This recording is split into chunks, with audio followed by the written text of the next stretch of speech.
Imagine this: a war hero turned logger, a quiet man in a sleepy Canadian town who made bows and arrows for a living. But behind the mask of normalcy, he was hiding a secret.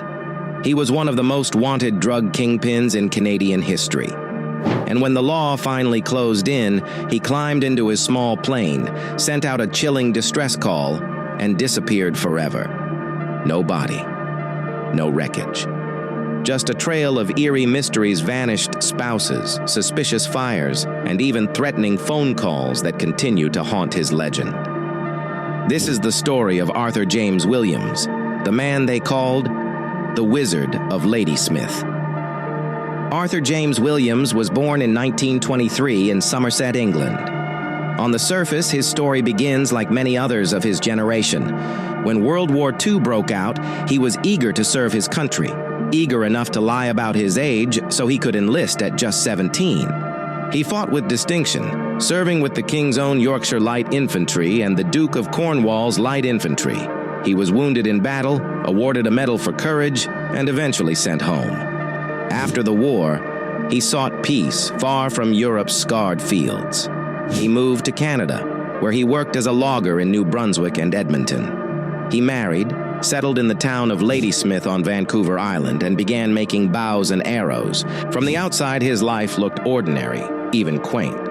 But Arthur Williams was never ordinary, and his path was about to take a dark and dangerous turn. His troubles began when his business collapsed, followed by the end of his marriage.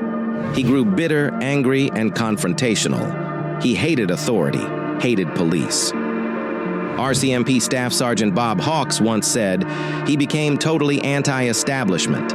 He liked to cause a problem. If he could cause a problem with a policeman, he wouldn't hesitate to do it." This rebellious streak drew police attention, and in the 1960s, when a new drug epidemic began sweeping across Western Canada, all eyes turned to him. The drug was called MDA, a psychedelic stimulant, a chemical cousin of ecstasy. On the streets, it was known as the hug drug, or Sally. Its use spread like wildfire, and someone was making a fortune supplying it. Police soon suspected that the supplier was Arthur Williams. At the time, Arthur had started a mushroom research laboratory. It was legitimate on the surface, government-funded even. But then, investigators noticed something strange. Massive shipments of a compound called isosafrole were being ordered, perfectly legal in the fragrance industry, but also the key ingredient for making MDA. Suspicion grew deeper when Arthur suddenly earned his pilot's license.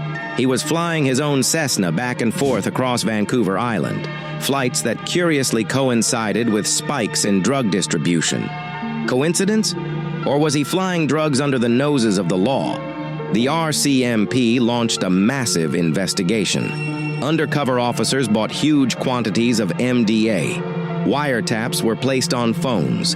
But Williams was always one step ahead. He never touched the deals himself. He discovered the wiretaps and even mocked the police about them. Every time they thought they had him, he slipped away.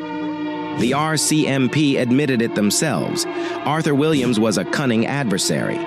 Finally, in August of 1977, authorities had enough. They raided 3 properties linked to Williams, hoping to find the treasure trove of drugs that would finally bring him down.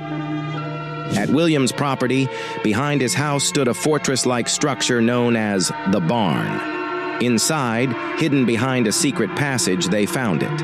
A concealed laboratory, elaborate equipment, traces of MDA, and gelatin capsules. Not the massive stash they wanted, but enough for an arrest. Williams erupted in anger, calling the officers Nazi pigs. But despite his rage, the law had finally caught him. He was released on bail, awaiting trial.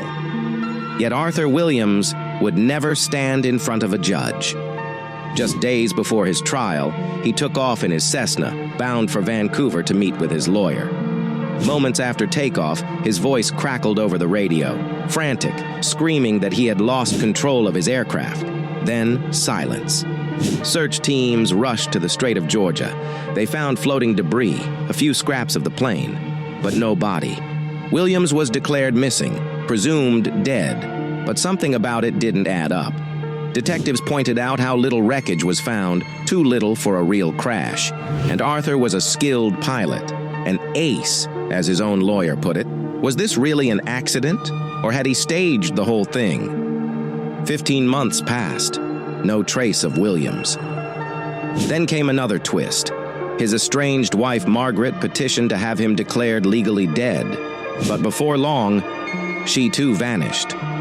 Her home looked frozen in time. Clothes still in the closet, food in the fridge, $50,000 in cash untouched. It was as if she had walked out the door and evaporated.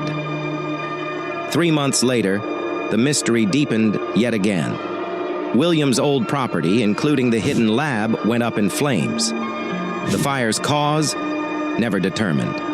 And when the new owner announced he was planning a film about Williams' life, he began receiving threatening phone calls. Coincidence? Or was someone still watching, still protecting the secrets of Arthur Williams?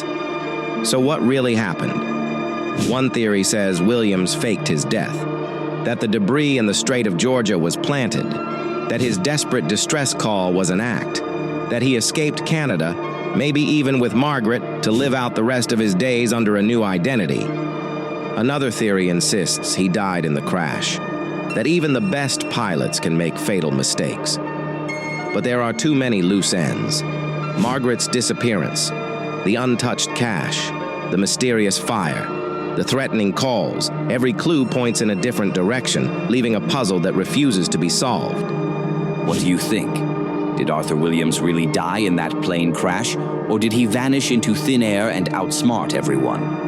Drop your theories in the comments below, and if you enjoy unraveling mysteries like this, make sure to hit the like button and subscribe so you don't miss the next story.